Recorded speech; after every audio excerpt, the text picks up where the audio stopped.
Hello, this is Bruce Strober. Thank you for listening to me today. I'll be providing you an update on the psoriasis disease severity recategorization, which has actually become a working group within the IPC. As probably most of you are aware, this was a large effort over the last few years that culminated in the publication as shown on this slide in the Blue Journal. It wouldn't have been possible without 75 of you counselors participating in the entire exercise. In the first part of this talk, I'll just review the exercise in brief, and then we'll go into future efforts supporting the working group and some of our goals. Now, of course, psoriasis severity is defined as mild or moderate, moderate, severe, and severe. And these classifications are guided by outcome measures like BSA, PASI, DLQI, and all of them are variably standardized across many different definitions and often very complex. So we don't really have consensus as to what makes up moderate to severe, and severe. Different institutions and countries and payers use different standards. One thing we know for sure, though, is mild sometimes underestimates disease severity, especially if psoriasis involves special areas like the scalp, genitals, nails, palm soles, face. If we don't consider them, well, we might miss some moderate to severe patient who wouldn't get into a clinical trial. We also have to consider mild disease is not really mild if it's refractory to topical therapy. Finally, we have to consider psoriatic arthritis, and we have to consider quality of life. So people with lower BSAs, lower than what would get them into a clinical trial, could still have very elevated quality of life detriment, and therefore might deserve therapies beyond topicals. Now, we know the clinical trials have stringently high cutoff for inclusion. For example, usually it's a PASI of 12 or worse, or a BSA of 10 or worse. But most dermatologists at least sometimes use biologic or systemic therapy for patients with lower severities or lower BSAs than 10%, for example. And that creates disconnect between the trial criteria and clinical practice. And what you can safely state is patient and study-defined severity often do not agree. Now, the consequences of this misclassification are that patients in need of systemic biologic agents are not studied in clinical trials, not all of them. And the safety and efficacy data from lower BSA and PASI populations are lacking.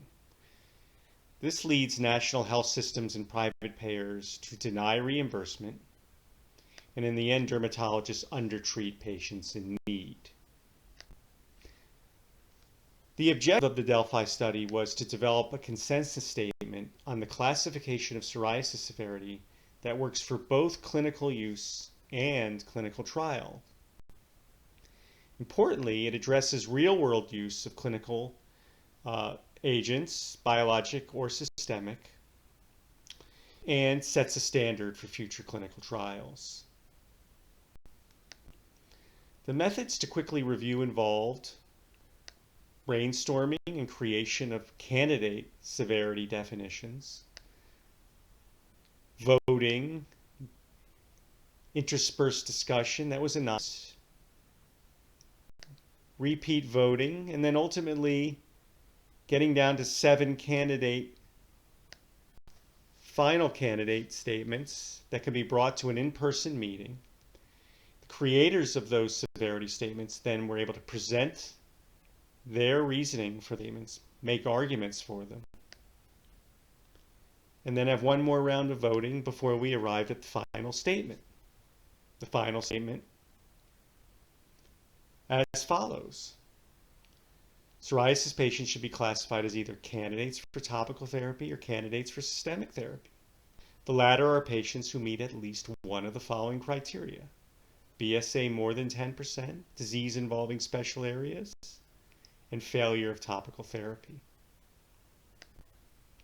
Now, to summarize this statement, it received the highest score because it endorsed a very simple practical approach to classifying psoriasis disease severity. It's dichotomous. It's either patients who have topical therapy appropriateness or patients who are systemic therapy appropriate. It considers response to topical therapy, of course. It employs a standard and a simple objective criterion. BSA, we all can do BSA. Everyone does it in their clinic, or most everyone. And importantly, it considers special areas of the body regardless of BSA. Now, I have to say the underpinning of all of this is that modern systemic biologic therapies for psoriasis are both highly safe and effective. We all can agree on that. And that leads us to believe we can use them for patients who might not get into a clinical trial, who don't meet the minimum cutoffs for clinical trials, yet we still feel are deserving of these therapies, and we're not putting them at risk by using therapies. So the next steps for the working group and the severity reclassification effort are to validate the statement using clinical data from multiple sources, then disseminate via medical education platforms. In fact, these two initial approaches or steps can be done concomitantly. And finally, down the road, approach regulatory agencies. Let's take the first step, validating the severity statement. One approach could be used of a whole population study that Amgen possesses. They have what's called Uplift and MAP. These are surveys that evaluate a broad range of psoriasis severities across demographics, quality of life, comorbidities, and treatment. Not too dissimilar is LEO, who had a topical trial population of patients, a large group of patients on topicals. You can do similar analyses of that population regarding their demographics, quality of life, treatments. SOBEST is a German psoriasis registry, has 7,000 patients, followed a very detailed database, characterizes quality of life, economic costs, and importantly, half of these patients get only topicals. And we can also look at other sources. For example, companies with newer topicals in development, those that are developing PDE4 inhibitors, aryl hydrocarbon receptor activators, or JAK inhibitors. Now, like I said, at the same time, we can disseminate the initial definition that we came out with in the publication and the JAD via medical education platforms. One approach would be to integrate the recategorization definition into IPC-sponsored education programs. That would be symposia, masterclasses, on-demand videos. We could also just create standardized slides for voluntary use, easy download, encourage counselors and board members to build them into their IPC presentations when they feel it's appropriate. Finally, we can translate these slides into other languages.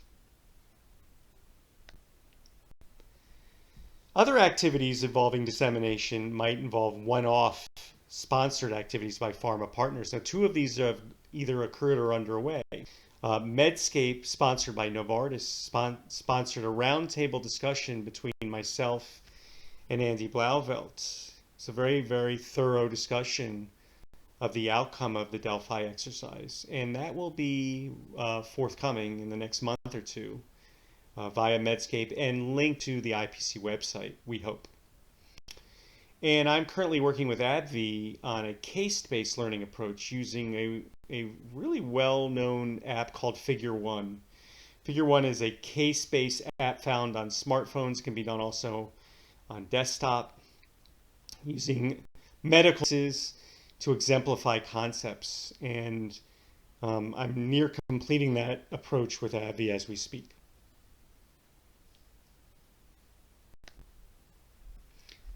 Now, finally, we'd like to approach regulatory agencies. Now, this is more aspirational. because clearly it's a big step and you need to have your ducks in a good row. But perhaps we can influence clinical trial design and inclusion criteria, modify them based on this more real-world practical definition that we've arrived at. We agree, though, as a working group that this will require a maturation of earlier activities, for example, the data generation step from clinical trials in real-world settings, the registries from Amgen, Leo, SOBEST. We want to support the assertion that the current criteria for clinical trial entry are inappropriate. Our real-world definition is more appropriate. We also think that more widespread education of this whole project needs to be done before we would approach a regulatory agency. And because we think this is more pie in the sky, we're going to delay it until 2022.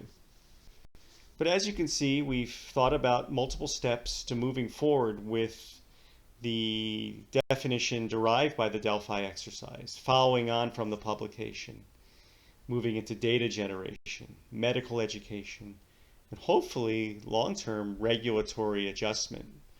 So the trials actually reflect real life, and then the outcome of those clinical trials can be used by payers, national health systems, to better justify treatments for patients who are in need, who currently aren't receiving those treatments. Thank you very much for your attention.